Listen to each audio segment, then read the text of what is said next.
Bazaar of the Four Winds is a new major patch to Guild Wars 2 by ArenaNet. This new patch introduces tons of new content, from achievement gear to minigames. This massive patch brings together works from the Living World team, the SPVP team, and the Achievement UI team. With so many teams developing for this content, you can expect a lot. So here's what you need to know. A new zone has been introduced in Tyria known as Bazaar of the Four Winds, or the Labyrinthine Cliffs, just east of Mount Maelstrom. The zone itself is very similar to Canthan in Guild Wars 1, but in the sky. Players will be able to explore this new zone with a unique mechanic that allows characters to leap across from building to building by dashing at the speed of light, with acrobatics or extremely high jumps that can only be performed in this specific zone. Half of this zone is composed of bamboo houses and wooden platforms that serve as homes to many merchants. The other half, however, is a massive airship called the Zephyr Sanctum, inhabited by a group of peaceful people known as the Zephyrites. To encourage players to explore, ArenaNet has added a massive scavenger hunt tied in with an achievement system that will require you to at least find 40 of the 52 sky crystals scattered across the zone. The vertically design of this zone makes map useless and further increases the difficulty of the scavenger hunt. This event will only run for 4 weeks. After that, the zone will also disappear, not allowing players to return and experience the content, so enjoy it while you can. Sanctum of the Spirit is a new minigame that is temporarily inside the Zephyr Sanctum. It is a racing game similar to the original Guild Wars Roller Beetle Racing or Nintendo's Mario Kart. Players will be able to use special abilities to race against other players in a fairly long track filled with power-ups that will give you abilities to use against other players. Players that place top in this race will earn special achievements as well as even a title for placing first. Belcher's Bluff is a new drinking minigame similar to one of the Order of Whispers missions. You challenge other players to a drinking game where each sip damages your health, but you can use other skills to bluff or damage your opponents.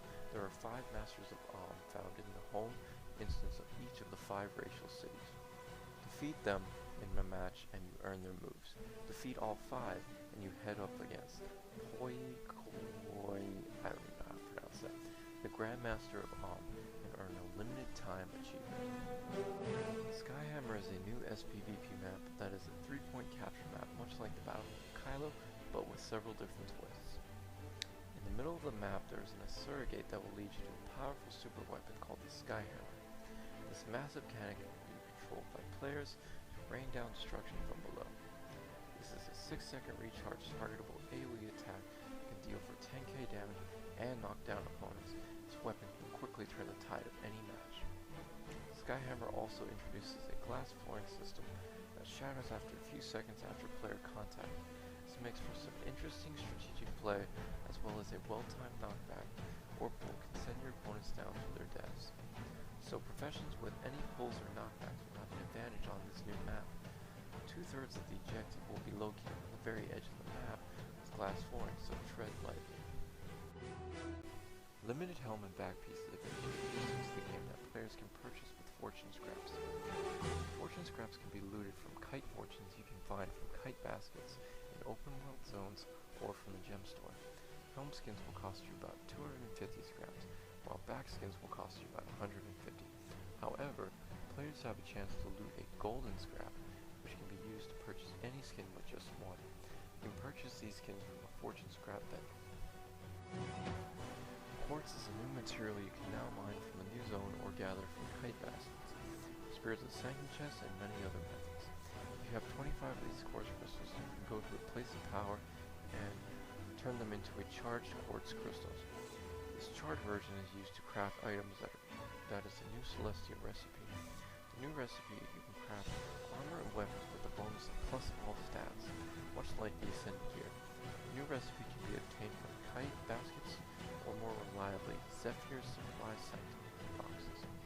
These supply boxes can be purchased from traders in the new zone in exchange for rock crafting materials or event items such as Sky Taffy and Candy Corn.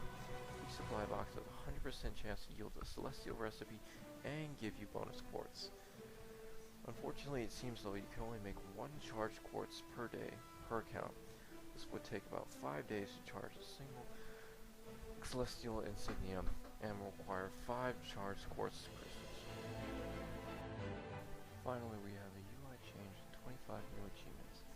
The achievement UI received a major overhaul to make it easier for you to use and more flashy and geared towards achievement volume. This is now a summary page where you can see most of your recent completed achievements, as well as any achievements that you are nearing completion. In addition, there is now a watch list page where you can quickly select achievements to be tracked down on that page. The Bazaar of the Four Winds has brought its own set of achievements.